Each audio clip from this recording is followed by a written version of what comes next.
the story outcome and story judgment. These are in plot dynamics. Story outcome is success or failure. Do they succeed? Do they not? Is the goal achieved? Is it not? That's what it means. As simple as that. Very plot-oriented. But is it simple? What if a goal is partially achieved? For example, you want to go out and get the treasure. Well, you don't get all the treasure, but you walk away with one diamond that you had in your pocket because the rest was lost at sea.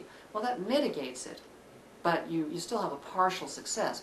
It's how you tell the story, as whether it's seen as a partial success or as mostly a failure. Okay?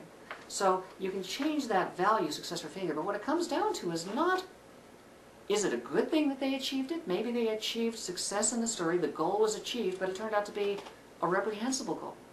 Or maybe the main character found no fulfillment by achieving it. Maybe they became miserable because they achieved it, when they should have been paying more attention to their personal relationships.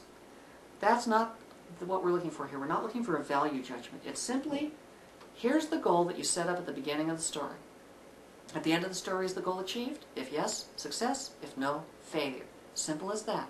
The only time it becomes complex is if you have a partial success or a partial failure, and then, if it is a partial success, you say the story ends in success. If it's a partial failure, where it's mostly a failure but it's a little bit mitigated, it's still a failure because overall it's looked at as a negative thing in terms of how the plot came out, how the achievement of the goal is that viewed at as being, yeah, okay, that's sufficient, or no, it's not sufficient. Okay? So, first answer for your story, success or failure. And that doesn't mean that it's the goal that you first put in the story, because you can say, the goal is to do this, but you're just fooling your audience. And later on in the story, you can say, oh no, actually the goal, look, it's actually turns out the goal is this, but you're still fooling them. And only towards the end of the story does the audience see what the real goal was, because you've been throwing them red herrings in a mystery or something, or a spy thriller. Doesn't matter how many red herrings you throw, it's what the goal really is when the smoke clears, when all is said and done. What did the goal of the story actually revolve around? And was it achieved or not? And if partially, is it seen as being half empty or half full? Is the glass half empty or half full? That will determine success or failure. Now this works hand in hand with a second dynamic, the last of the 4 essential plot questions. And this one is judgment, good or bad. Does the main character resolve his or her angst or not? If yes, then it's good. If no, then it's bad. Does the main character resolve his or her angst or not? Now, that might seem pretty simple. You can look at some stories and say, well, this character achieved a great success, but they didn't resolve their angst, or they became miserable because of the success. Well, it's success, but it's bad. Gives you kind of a bittersweet feel.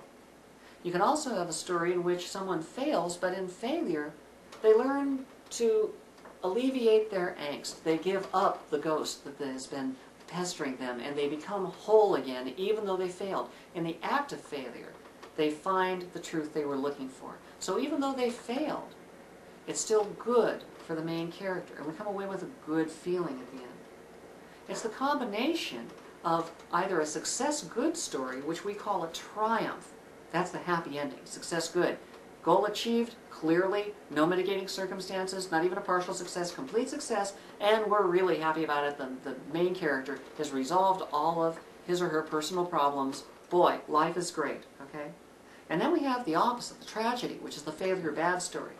The goal is not achieved. It's an absolute, total, and complete failure. And the main character is miserable, filled with angst. Whether they started out happy and end up with angst, or whether they had angst and keep the angst at the end, that doesn't matter. It's what they've got at the end, and at the end they're miserable, so now we have a tragedy. But if someone learns to get rid of their angst, to find happiness, to find peace, even though they failed, that's a personal triumph. It's not a complete triumph. Triumph is success good. But because it is failure but good, it's a personal triumph. Whereas, if you have a character who succeeds, but they're miserable at the end, then you have a personal tragedy. Because even though success was, hands down, won, they are not happy. A personal tragedy, not a tragedy for everybody, a personal tragedy. So you've got triumph and tragedy, personal triumph and personal tragedy. The four kinds of combinations that can be made just from these two items: outcome, success or failure, and judgment, good or bad.